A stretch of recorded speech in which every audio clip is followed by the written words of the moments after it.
Je suis née en Colombie, dans la capitale, Bogota. Depuis mon enfance, toute ma vie, j'ai vécu en Colombie jusqu'à l'âge de 35 ans, âge auquel je me suis mariée. Mon histoire commence quand j'avais 25 ans. Je faisais alors mes études à l'université. J'étudiais la gestion dans le domaine du tourisme, qui a été mon premier métier. Comme je me rendais à l'université, le jour où j'ai pris cet autobus, je n'imaginais pas que c'était le dernier jour de ma vie. Je veux dire que je n'imaginais pas que j'allais avoir un accident ce jour-là. Chaque jour, je prenais le bus pour aller à l'université où je faisais mes activités habituelles. Je suivais mes cours, je participais aux travaux pratiques et puis je rentrais chez moi. Donc, c'est ce que j'ai fait. Je suis partie, j'ai pris le bus et j'ai dit à cet homme, le conducteur, d'arrêter au coin de la rue. Les bus en Colombie ont 2 portes, une à l'avant et l'autre à l'arrière. Je me suis dirigée vers l'arrière et j'ai appuyé sur le bouton près de la porte, une petite sonnette sur laquelle on appuie pour signaler au chauffeur que l'on veut descendre à l'arrêt suivant. Donc, j'ai appuyé sur cette sonnette. Je pensais qu'il avait vu que j'étais en train de descendre à l'arrière, mais en fait, il ne m'avait pas vu. Il a tourné le volant d'un coup sec vers la gauche parce que le feu était orange. Il aurait dû s'arrêter, mais il ne le voulait pas. Il voulait passer au feu orange. Donc, il est passé à l'orange. Et à ce moment-là, la porte s'est ouverte et la force centrifuge m'a projeté dehors, sur la route. Je suis tombée sur la chaussée. Et à ce moment, quand je suis tombée, je ne me suis rendu compte de rien. La seule chose dont j'ai eu conscience, c'est qu'une voix féminine a dit « Il l'a tué ». Elle a dit « Il l'a tué » et je ne comprenais pas ce qui m'arrivait. Je me demandais « Qu'est-ce qui se passe ?» Et instantanément, je suis sortie de mon corps et j'ai pu voir la foule rassemblée au-dessus de moi, autour de moi, et une mare de sang sous ma tête. Il y avait vraiment beaucoup de sang parce que je m'étais ouvert le crâne. Et à ce moment-là, j'ai commencé à m'élever, comme si je flottais hors de mon corps. Et je voyais tout le monde de là où j'étais, là-haut. Je voyais les gens, les maisons, les toits des maisons, et je suis passée au travers des nuages en un instant. Je suis allée au-delà des nuages, et j'ai quitté la Terre. Et comme je quittais la Terre, je l'ai vue, ainsi que les autres planètes. J'ai vu Jupiter, Saturne, j'ai vu Mars. En fait, j'ai vu l'univers tout entier. Ça a été un choc incroyable parce que je ne savais pas ce qui m'arrivait. Mais ce que je ressentais était agréable. Je ne ressentais rien de déplaisant. En fait, je me sentais bien. J'avais l'impression que mon esprit flottait et je ne sentais plus la pesanteur de ma chair. C'est assez difficile à exprimer, mais c'est ce que l'on ressent quand on est hors de son corps. En un instant, j'ai vu l'univers tout entier, mais cela s'est déroulé en une fraction de seconde, et aussitôt, je me suis dirigée vers un tunnel. Dans ce tunnel, il n'y avait pas de lumière. Il était dans l'obscurité totale. Exactement comme si l'on entrait dans une grotte. C'était une grotte entièrement noire. Je ne pouvais même pas voir les paumes de mes mains. Je ne voyais pas mon corps. Et j'ai compris que j'étais en train de passer dans une autre dimension, quelque chose dont je n'avais jamais fait l'expérience. Et je me suis demandé, suis-je encore vivante ou bien suis-je morte? Alors j'ai essayé de toucher la paume de ma main, et mes doigts sont littéralement passés à travers. On aurait dit que ma main était transparente, et mes doigts ressortaient de l'autre côté. J'ai réalisé que je n'avais plus de chair, que je ne pouvais plus toucher mon corps. J'ai pensé, est-ce que je suis morte? Qu'est-ce qui m'arrive? À ce moment-là, j'ai senti une présence, des voix derrière moi qui ont commencé à se moquer de moi, à rire de moi et à me lancer des méchancetés.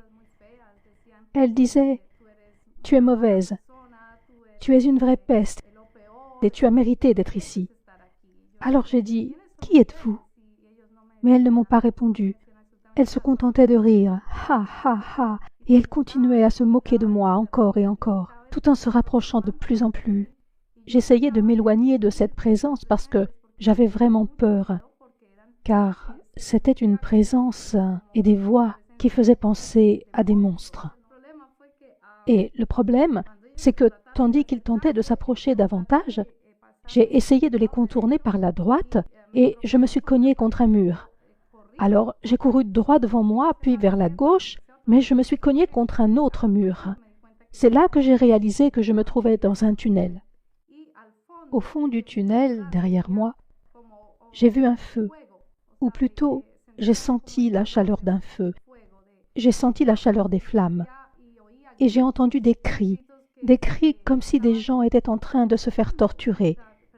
C'était comme si on torturait des gens, et moi j'entendais ces cris et je me sentais vraiment terrifiée. Je ne savais pas où j'étais. Alors j'ai demandé « Où suis-je » Et les voix m'ont dit « Tu ne le sais pas ?» J'ai répliqué « Non, je l'ignore. » Et l'on m'a répondu « Tu es aux portes de l'enfer. » Quand ils m'ont dit cela, j'étais complètement sous le choc. Je ne savais pas quoi faire. J'ai dit « Je ne peux pas être aux portes de l'enfer. Je suis une bonne personne et je ne peux pas être morte. » Et ils m'ont dit « Si, tu es morte et tu vas rester dans cet endroit pour toujours. Tu n'as plus de vie sous aucune forme. La seule forme d'existence qui t'attend, c'est de rester ici à tout jamais, pour l'éternité. Et tu seras torturé sans relâche. Nous allons te torturer sans arrêt. » Alors j'ai dit « Comment ça vous allez me torturer? Je ne comprends pas. » Alors ces présences m'ont attrapé et tiré par les bras, et ils ont commencé à m'arracher la peau. Ils avaient des ongles qui étaient en fait de longues griffes, et ils ont commencé à me griffer tout le bras, sur chaque bras. Ils étaient en train de m'écorcher vive. J'ai éprouvé une douleur terrible, car lorsqu'on est mort, on ressent les choses plus intensément encore que lorsqu'on était vivant. Les sens sont plus affûtés. Les sensations sont décuplées. On ressent beaucoup plus la douleur physique, ainsi que les odeurs. Les odeurs sont plus fortes. Les odeurs que je sentais étaient horribles. Ces présences sentaient la mort. Elles avaient une odeur de rat mort. C'était une odeur horrible. Et j'avais conscience de me trouver dans un endroit vraiment affreux, vraiment horrible. Et je leur disais « Laissez-moi, je vous en prie, libérez-moi ». Mais ils ne voulaient pas me libérer. Alors, je me suis souvenue d'une seule chose, parce que je suis une personne catholique. J'allais à la messe et je pensais que c'était bien. Être catholique pour moi, c'était ce qu'il y avait de mieux. C'est la foi dans laquelle ma famille a grandi, et moi, j'ai grandi dans une famille catholique. J'allais chaque jour à l'église et j'assistais à la messe le dimanche. Mais je n'étudiais pas la Bible. Je ne la lisais pas vraiment. Je me contentais d'écouter la messe et de lire la partie que le prêtre utilisait pour son sermon. Et c'était tout. Je n'allais pas au-delà, je n'étudiais pas la Bible de manière plus approfondie. Donc, on peut dire que j'étais une catholique qui allait à l'église et qui avait l'air d'être chrétienne. Je veux dire que je n'étais pas vraiment chrétienne. Je ne l'étais que par tradition. J'allais le dimanche à la messe, et voilà. Mais cela s'arrêtait là. Je ne faisais rien de plus. Et ma maison était remplie de statuettes. Il y avait partout des représentations de la Vierge Marie, de Sainte Thérèse, de Saint Martin, le patron des pauvres, de Saint Grégoire, etc. Ma mère, qui est morte malheureusement quand j'étais très jeune, ma mère souffrait d'une maladie et était tout le temps en train de prier les saints pour qu'ils guérissent la maladie qu'elle avait aux jambes. Elle avait de nombreuses statues de Saint Grégoire, qui était censé être un médecin ou quelque chose comme ça. C'est pourquoi on idolâtrait ces saints. On les idolâtrait vraiment. Et bien sûr, le plus important de tous était la Vierge Marie.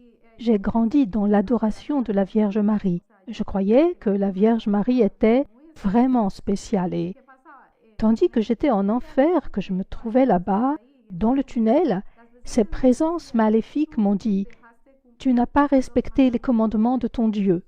C'est la raison pour laquelle tu es ici, parce que tu n'as pas respecté les commandements divins. » Alors j'ai dit « Mais quel commandement? Je ne sais pas quel commandement j'ai transgressé. Pourquoi mériterais-je l'enfer alors que je n'ai pas tué, que je n'ai pas volé, que je n'ai pas forniqué? Je croyais que je menais une vie chrétienne, mais j'avais fait d'autres choses qui ne respectaient pas les commandements. Et donc, qu'est-ce qui s'est passé? Alors qu'ils étaient en train de me torturer, de m'arracher la peau, la seule chose à laquelle j'ai pensé a été le Notre Père. Vous savez, dans l'évangile de Marc, dans la Bible, je me suis dit, je vais me mettre à prier. Et j'ai récité « Notre Père qui es aux cieux, que ton nom soit sanctifié ». Et plus je récitais, plus les démons me torturaient. Ils m'écorchaient encore davantage.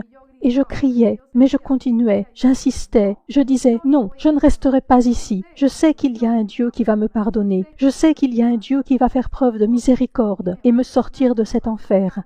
Je ne peux pas rester ici pour l'éternité. C'est impossible que je passe l'éternité en enfer. » Et j'ai continué, jusqu'à ce que je termine le Notre Père.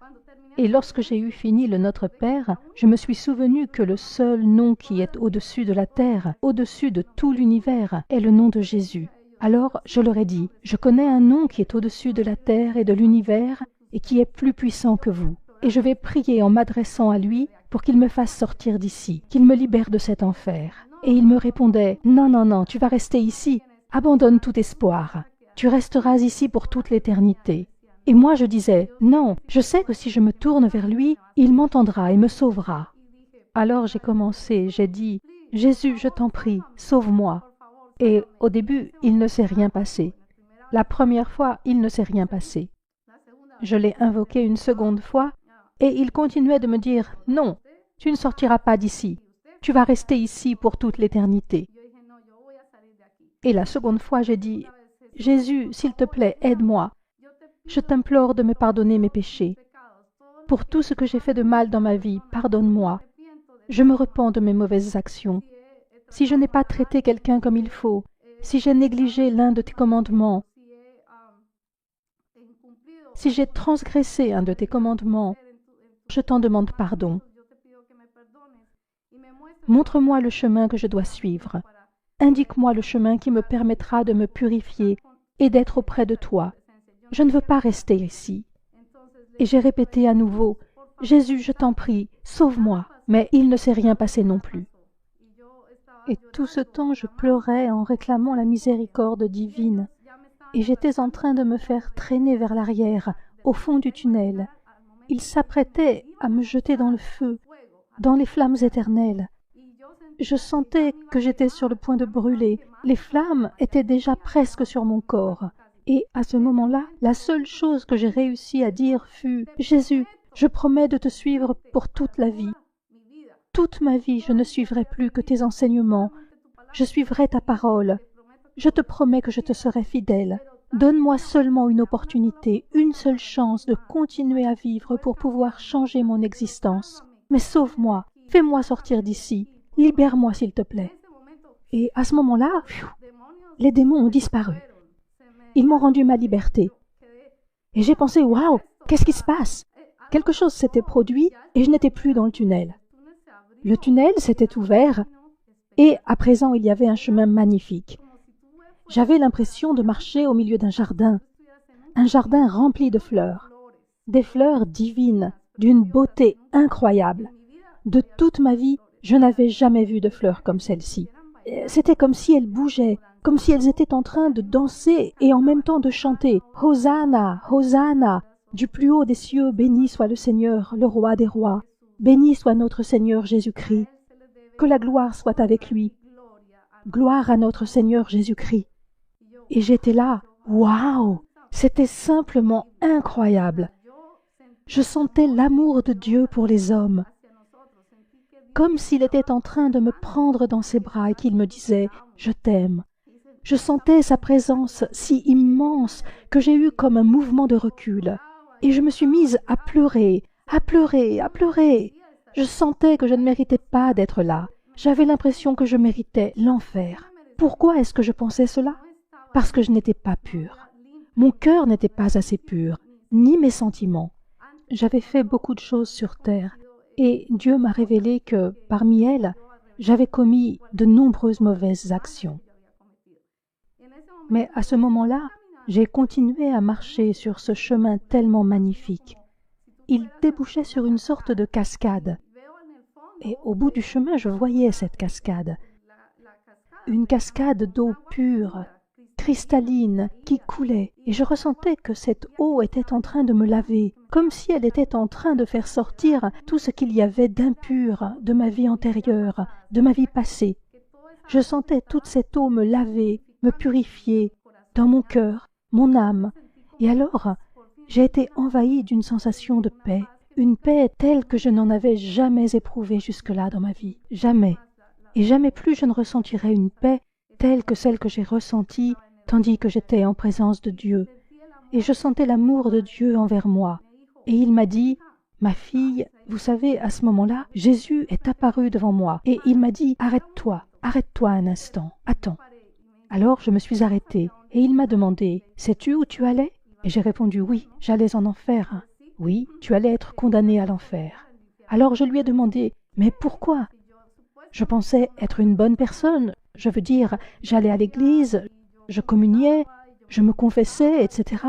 Et il m'a dit, « Non, attends, je vais te montrer ta vie. » Et il a commencé à me montrer ma vie comme on regarde un film tel qu'on en voit quand on va au cinéma. Et il a commencé à m'expliquer, à ce moment de ta vie, quand tu avais tel âge, tu as commis une mauvaise action parce que tu as menti à ton père, tu as dit une chose, mais en as fait une autre. Et ce petit mensonge, ici, au ciel, est un mensonge très grand. C'est un grand péché.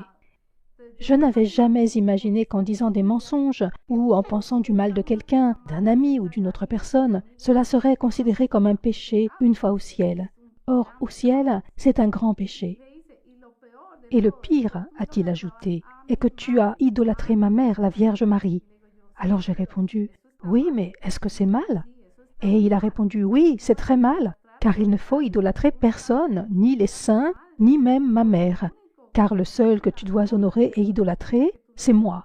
Tu dois rendre gloire au Père, au Fils et au Saint-Esprit, puisque nous sommes trois en une seule personne. » Et il m'a dit, « Tu dois rendre gloire seulement à Dieu, pas à la Vierge, ni aux autres saints, ni à d'autres personnages. » Et j'ai répondu, « Oui, Père, tu as raison. » Et il a dit, « Un autre péché pour lequel tu as été condamné, et il s'agit du pire péché, pour lequel tu étais destiné à l'enfer, est que tu n'as pas su pardonner. » J'ai demandé, « Qui n'ai-je pas pardonné? Je ne vois pas qui je n'aurais pas pardonné. » Et il m'a dit, « Tu sais qui tu n'as pas pardonné. » J'ai dit, « Ma belle-mère ?» Et il a répondu, « Oui, ta belle-mère. » Alors je lui ai dit, « Mais elle a tué ma mère, car je sais qu'elle a tué ma mère. » J'ai dit, « Elle pratique la sorcellerie.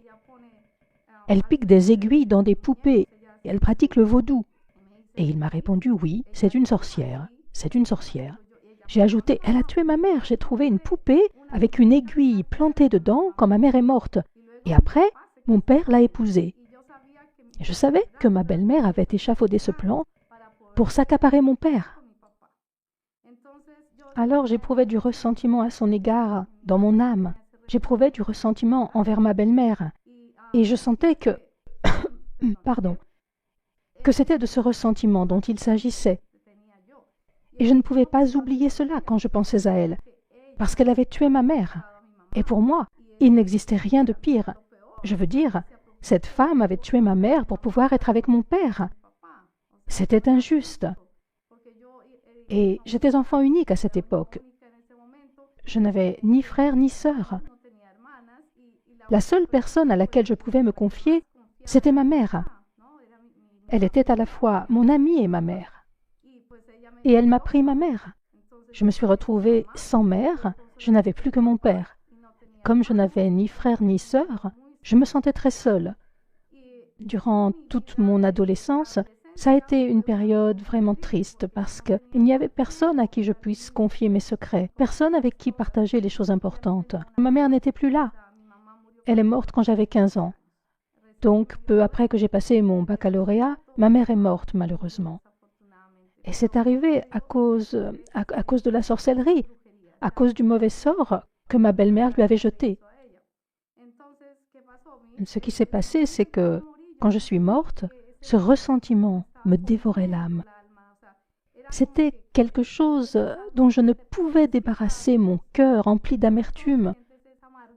une amertume qui vous blesse et qui assombrit votre existence.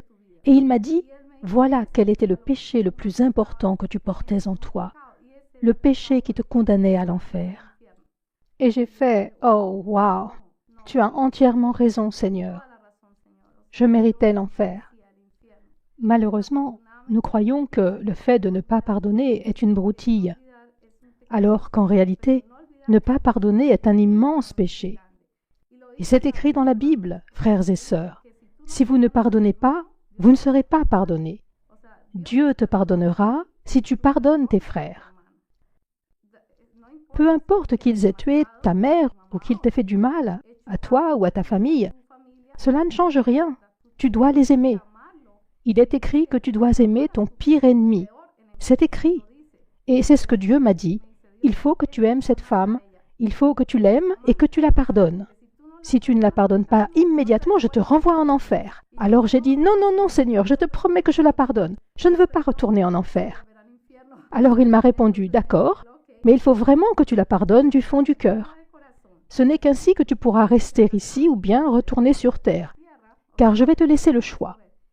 Fais ton choix, tu peux rester ici ou retourner sur terre. Et j'ai pensé, oh, je ne sais pas quoi faire. J'aimerais bien rester parce qu'être au ciel est une véritable grâce. C'est quelque chose d'incroyable. On ressent un amour qui dépasse ce que l'on peut imaginer. On est dans un état d'amour et de paix, de sérénité divine. On n'a plus aucune préoccupation, plus aucune inquiétude qui gâche l'existence. On ressent un bonheur absolu, une joie divine. Alors j'ai dit à Dieu, j'aimerais beaucoup rester ici, mais je dois retourner sur terre pour m'occuper de mon père. Il m'a montré mon père dans une vision, et j'ai vu que mon père souffrait, et qu'il pleurait ma perte parce qu'il pensait m'avoir perdu, et il en souffrait. Alors j'ai dit à Dieu, non, je voudrais retourner sur terre parce que je veux prendre soin de mon père. Je suis sa seule fille, et je crois qu'il faut que j'y retourne. C'était mon objectif, rentrer afin de m'occuper de mon père. Et Dieu m'a dit, c'est une bonne raison d'y retourner. Mais donne-moi une autre. Pour quelle autre raison veux-tu y retourner? J'ai dit, parce que je voudrais fonder une famille. Et il m'a dit, bien, c'est une bonne raison, une famille. Et j'ai dit, oui, avoir des enfants. Et il m'a dit, ok, très bien, ça fait une deuxième très bonne raison. Tu auras une famille, un mari, mais ce sera de nombreuses années après ton retour sur Terre que tu auras cette possibilité. Et j'ignorais pourquoi. J'ai demandé, pourquoi me faudra-t-il attendre si longtemps pour avoir une famille? Et il m'a répondu, parce que d'abord, tu dois apprendre à lire ma parole, à la comprendre, à l'étudier et à en suivre les enseignements. Il te faudra d'abord renaître. Alors j'ai dit, Seigneur, comment puis-je renaître? Comment faire? Je suis catholique, je ne sais pas comment renaître. Je suis né, j'ai été baptisé, que faire de plus? Et il m'a dit, non, tu dois renaître et être à nouveau baptisé, mais cette fois pour mener une vie chrétienne, pour vivre dans le Christ avec moi, car je serai à tes côtés. Alors j'ai fait, oh, je comprends à présent, mais je ne comprends pas très bien comment je dois m'y prendre pour faire cela, seul sur terre. Qui va m'aider? Qui? Et il m'a répondu, ne t'inquiète pas, ma fille, je t'aiderai, je te guiderai, je serai près de toi, à tes côtés. Je serai tout le temps près de toi, je t'accompagnerai, je ne t'abandonnerai pas, je resterai tout le temps près de toi. Alors j'ai dit, d'accord Seigneur, très bien, mais pourquoi dois-je attendre avant d'avoir un mari? Et il m'a dit, tant que tu n'auras pas effectué un revirement complet de ta vie, à 360 degrés, je ne te donnerai pas de mari. Tu dois changer complètement la façon dont tu vis, la façon dont tu agis, dont tu vois les choses. Parce que dans ma vie de catholique, je sortais en boîte, je dansais, je buvais. Je n'étais pas alcoolique, mais je buvais une petite bière, du vin. Ce genre de choses qui ne sont pas graves quand on est catholique. Pour une catholique, se rendre à une fête n'est pas quelque chose de mal. Avoir un petit ami non plus. Mais en tant que chrétienne, c'est différent. Une personne chrétienne doit être très droite dans la vie. Elle doit être pure, aussi pure que Dieu, parce que Dieu nous demande d'aller vers la sainteté, de nous comporter comme des saints. Et je n'avais pas compris cela. Je ne l'avais vraiment pas compris. Personne ne m'avait enseigné comment suivre la parole de Dieu. Personne ne m'avait expliqué ce que ça signifiait. Et il m'a dit, « Ne t'inquiète pas. Je vais te guider vers l'église où tu pourras apprendre ma parole. » Alors j'ai dit, « D'accord. » Il a ajouté, « Et il y a autre chose qu'il te faut savoir. C'est que si tu étais admise aujourd'hui au ciel, ce serait de justesse. » Alors je lui ai dit, « Mais pourquoi ? » « Parce que tu n'as pas gagné une seule âme pour moi. » J'ai dit, « Que veux-tu dire par gagner une âme pour toi ?» Il a répondu, « Quand tu gagnes une âme, tu gagnes une couronne. » Alors j'ai dit à Jésus, « Je ne comprends pas ce que sont les couronnes. » Les couronnes sont ce que tu gagnes ici, au ciel, quand tu partages ma parole et évangélises une personne qui ne me connaissait pas, qui n'avait jamais entendu parler de moi, une personne qui ne connaît pas le nom de Jésus-Christ. Et quand tu parles de moi à cette personne, que tu lui racontes ce qui m'est arrivé, que je me suis sacrifié pour vous et que j'ai payé le prix de vos péchés sur la croix, quand tu montres à cette personne qu'elle doit changer de vie, qu'elle doit me consacrer sa vie, quand tu la gagnes pour moi, cela fait une couronne ici, au ciel. Et j'ai fait « Waouh, c'est une tâche importante !» Et il a dit « Oui, c'est un vrai travail et il s'agit de ton ministère. Tu dois apprendre à faire de nouveaux disciples et commencer à le faire. Quand tu exerceras cette mission sur la terre, que tu feras des disciples et gagneras des couronnes, tu commenceras à construire ta maison, la demeure dans laquelle tu vivras au paradis. Il te faut la construire tandis que tu es encore sur terre, en gagnant des âmes pour moi. » Et j'étais là, « Oh, je ne savais pas. Je n'avais jamais été en présence de Dieu auparavant. Si je n'étais pas morte, je n'aurais jamais su que ça existait. Je n'aurais pas su qu'il me fallait travailler pour gagner des couronnes au ciel. » Et c'est ce dont je voulais vous parler, mes frères. J'avais vraiment commis beaucoup de péchés qui me condamnaient.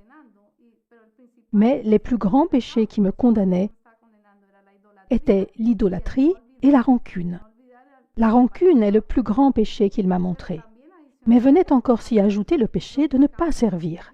Il m'a dit, « Tu ne servais pas les hommes, tu n'étais pas humble. Or, tu dois être humble devant le Seigneur et humble devant tes frères et sœurs. Il faut être humble et servir les gens et commencer à les aimer. Par exemple, les pauvres. En réalité, peu importe, qu'ils soient pauvres ou riches, tu dois commencer à donner de ta personne pour servir.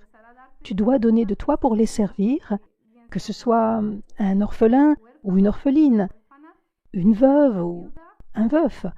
Il faut aller voir les personnes âgées, les personnes du troisième âge, leur donner de l'amour, leur apporter ce qu'ils n'ont pas parce qu'ils n'ont plus de famille. Il faut que tu commences à donner de l'amour aux gens sur terre. C'est la seule façon dont tu peux gagner les couronnes dont je t'ai parlé.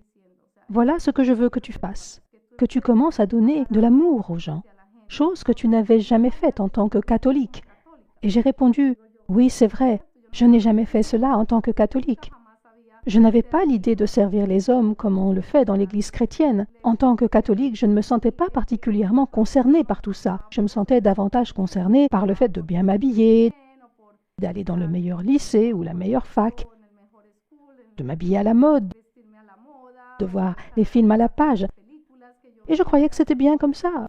Mais ce n'était pas bien. J'étais dans l'erreur.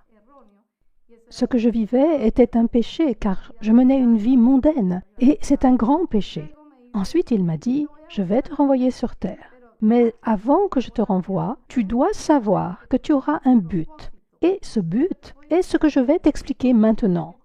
Ton but doit être de partager ton témoignage avec toutes les personnes que tu rencontreras sur la terre, et de leur dire qu'il y a un paradis et un enfer, que l'enfer existe bien, et que le paradis existe bien, et que s'ils commettent un péché, ils iront en enfer. Cela veut dire, mes frères, que si vous ne suivez pas l'un des 10 commandements, cela vous condamne à l'enfer. Et c'est vraiment triste de savoir qu'il y a tellement de gens qui se condamnent à l'enfer, car les âmes qui sont en enfer se comptent par milliers. Et c'est un endroit vraiment horrible auquel vous vous condamnez. en commettant un simple péché. Et je voudrais vous dire, mes frères et mes sœurs, qu'aucun être humain ne mérite d'aller dans cet endroit. Je veux dire que ce n'est pas un endroit où les gens voudraient aller après leur mort. L'endroit où l'on mérite vraiment d'aller, c'est au ciel et non en enfer. Je vous le demande, mes frères, si vous savez en ce moment que vous êtes dans l'erreur, repentez-vous de cette erreur, de ce grand défaut qui pèse sur vous en tant qu'être humain, et donnez votre vie à Jésus-Christ. Et commencez à vivre en suivant le modèle de Jésus. Sanctifiez-vous, sanctifiez votre vie, et donnez le meilleur de vous-même aux gens. Efforcez-vous de mener une vie droite et non une vie de péché, parce que vivre dans le péché vous mènera en enfer. Et avant que je rentre, Dieu m'a dit, « Je vais te renvoyer sur terre, mais à ton retour, tu ne garderas pas beaucoup de souvenirs de tout ceci. Certaines parties manqueront, parce que je vais les effacer de ta mémoire. Parce que si tu gardes le souvenir de ces monstres, de ces démons, tu ne pourras pas vivre ta vie. Tu feras des cauchemars toutes les nuits. C'est pourquoi je vais effacer de ton esprit cette partie, afin que tu puisses continuer à vivre. Mais je vais te laisser certains souvenirs et, un jour, le souvenir de tout ce qui s'est passé te reviendra, dans un rêve. Cela se produira à un moment de ta vie où tu auras mis ton cœur à mon service, que tu auras été véritablement baptisé, que tu auras pris la décision de me suivre à 100%. Ce jour-là, je t'enverrai ce rêve afin que tu te souviennes de ce qui s'est passé et que tu puisses témoigner auprès des hommes. Et ce qui s'est passé, mes frères, c'est que je suis revenu sur terre. Et devinez où je me trouvais? Je me trouvais à la morgue. Et j'étais couverte d'un drap. Et une employée de la morgue prenait des notes à propos des circonstances dans lesquelles j'étais morte. Et là, je me suis réveillée. Et cette personne, au moment où j'ai soulevé le drap, s'est mise à crier « Oh, qu'est-ce qui s'est passé ?» Et j'ai répondu « Je ne sais pas, j'ignore ce qui s'est passé, je suis vivante. » Et elle m'a dit « Mais vous étiez morte depuis 1 heure. » J'ai été morte pendant 1 heure. Et je lui ai dit « Eh bien, je sais qu'il y avait une présence et qu'il s'agissait de Dieu. C'est lui qui m'a renvoyée. Je sais que c'est Jésus qui m'a donné cette chance de revenir et de continuer à vivre, de revenir sur terre dans un but bien précis. Mais je ne me souvenais de rien. Je ne me souvenais pas de ce qui s'était passé pendant tout ce temps. Je me souvenais seulement que j'avais été en présence de Jésus. C'est une présence qu'il est impossible d'oublier. La présence de Jésus que je ressentais était d'une beauté qui dépasse tout au moment où j'étais au ciel. Le ciel ne peut pas être comparé à la terre. Il n'existe pas de lieu plus magnifique. Rien n'est plus beau que d'être au ciel, en présence de notre Père. Et surtout, il y avait Jésus. Je ne pouvais voir son visage car il était pure lumière. Une pure lumière qui émanait de ses yeux. Je voyais sa toge blanche très belle et l'écharpe qu'il portait ici et qui était de couleur violette, et ses sandales qui étaient dorées, et ses pieds magnifiques qui portaient les marques de la crucifixion qu'il avait sur les mains et sur les pieds. Et c'est incroyable, mais le simple fait de sentir la présence de notre Seigneur Jésus-Christ est une expérience d'une beauté incroyable. Jamais je ne pourrais continuer à vivre comme je le faisais avant d'être en présence de Jésus. Être chrétien est un engagement vis-à-vis des 10 commandements, vis-à-vis de soi-même en tant que personne, afin d'améliorer sa vie pour lui donner davantage de sens. Donner le meilleur de toi aux hommes et en même temps, donner aux hommes le meilleur de Dieu. Parce que Dieu est en toi, Jésus est en toi. Et à travers Jésus, on peut tout accomplir. Quand je suis revenue sur terre, il m'a fallu 3 mois pour récupérer. Parce qu'à ce moment-là, ma tête était de la taille de 3 ballons de basket. 3 ballons de basket! Ma tête était énorme et elle était complètement brisée. Et les docteurs m'ont dit qu'ils m'avaient fait des radios, un électrocardiogramme, un électroencéphalogramme. Et ils m'ont dit « On ne sait pas comment vous arrivez à parler, à coordonner vos gestes, parce que d'autres personnes dans le même cas que vous sont restées dans un état végétatif. » Je n'aurais pas pu parler, je n'aurais pas pu marcher ou faire quoi que ce soit s'il n'y avait pas eu la présence de Dieu et son amour infini envers nous, et qu'il ne m'avait pas renvoyée sur terre saine et sauve, sans comment dit-on, sans aucune séquelle, sans aucune lésion cérébrale. Il est vrai que j'avais perdu beaucoup de sang, mais je n'avais pas de séquelles, pas d'autres fractures. Tout fonctionnait normalement. J'avais juste la tête très enflée. Mais les médecins ne pouvaient pas s'expliquer comment il était possible que je sois encore en vie. C'était vraiment un miracle. Et je considère ma présence ici comme un miracle, car Dieu m'a renvoyée saine et sauve sur terre. Je suis revenue pour avoir une seconde vie, car ma vie a complètement changé. J'ai senti que j'avais ce désir tourné vers Dieu, ce désir de mieux connaître sa parole. Alors, j'ai commencé à lire, à étudier la Bible et à fréquenter l'église chrétienne. Tout en continuant d'aller à l'église catholique, j'allais en plus à l'église chrétienne. C'était comme si je n'étais pas encore convaincue qu'il me fallait changer d'environnement religieux. Mais je sentais cet appel, je sentais que Dieu m'appelait. Mais ce n'était pas encore très clair jusqu'à ce que, des années plus tard, je rencontre une amie à l'université. J'avais changé de profession et je suivais alors une formation en gestion d'entreprise. Et durant cette formation à l'université, j'ai rencontré une personne qui était chrétienne et qui est devenue mon amie. Et un jour, elle m'a invitée à une conférence, une réunion chrétienne qui s'appelle le Renouveau chrétien. Elle m'a dit « Hé, ça te dirait de venir à mon église ?» J'ai répondu « Oui, je veux bien. » Et j'y suis allée. Et une fois là-bas, oh, ce jour a été vraiment exceptionnel. Ce jour-là, j'ai reçu le Saint-Esprit. Je suis tombée à terre et j'ai commencé à pleurer, pleurer, pleurer. Je ne pouvais plus m'arrêter de pleurer. C'était la présence du Saint-Esprit tout autour de moi qui m'enveloppait. Et je me disais, « Ouah, mais pourquoi est-ce que je pleure comme ça ?» Et elle m'a dit, « C'est le Saint-Esprit. » Alors je lui ai dit, « Oh, je voudrais me faire baptiser. Je voudrais être baptisée. » Et elle m'a dit, « Oui, tu peux être baptisée, mais tu dois d'abord suivre un cours. » Alors j'ai dit, « Ok, je vais suivre ce cours. » Et j'ai commencé à le suivre afin d'être baptisée. Je me souviens que le cours a duré environ 15 jours. Et à la fin, j'ai confirmé ma décision de me faire baptiser. Et au moment du baptême, ce qui s'est passé, c'est que la nuit d'avant, j'ai senti une présence qui était en train de m'étouffer. Il était aux alentours d'1 h du matin et il faisait très noir dans ma chambre, dans ma maison, en Colombie. Et j'ai senti que quelqu'un était en train d'essayer de m'étouffer. Et à ce moment-là, la seule chose que j'ai pu dire, c'est « Jésus, Jésus, au nom de Jésus, vous, présence, démon ou quoi que vous soyez et qui venez de l'enfer, partez immédiatement, laissez-moi. Vous ne pouvez pas me faire de mal, vous n'avez pas le pouvoir de me tuer. Car je ressens davantage la présence de Dieu, notre Seigneur, en moi, que votre présence. Partez maintenant, au nom de Jésus. » Et je l'ai dit comme ça, avec beaucoup d'assurance. « Va-t'en, démon, va-t'en » Et aussitôt, il m'a lâché. Je ne l'ai pas vu, mais je l'ai senti. J'ai senti que c'était un démon qui essayait de m'étouffer, qui essayait de me tuer.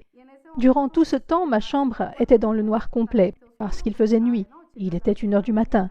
Et tout à coup, il y a eu une lumière blanche qui a éclairé ma chambre. Une lumière blanche très intense, brillante. Et j'ai senti une odeur de jasmin, une odeur de fleurs. Et j'ai pensé, « Waouh, cette odeur, c'est comme au ciel !» Je ressentais un peu la même chose que lorsque j'étais au ciel. Et cette impression était si forte que j'ai fermé les yeux. Je savais à ce moment-là que Jésus était devant moi. Et je ne voulais pas le regarder car j'étais bouleversée d'émotion en comprenant qu'il était venu me sauver pour la seconde fois. Il m'a sauvé la vie 2 fois.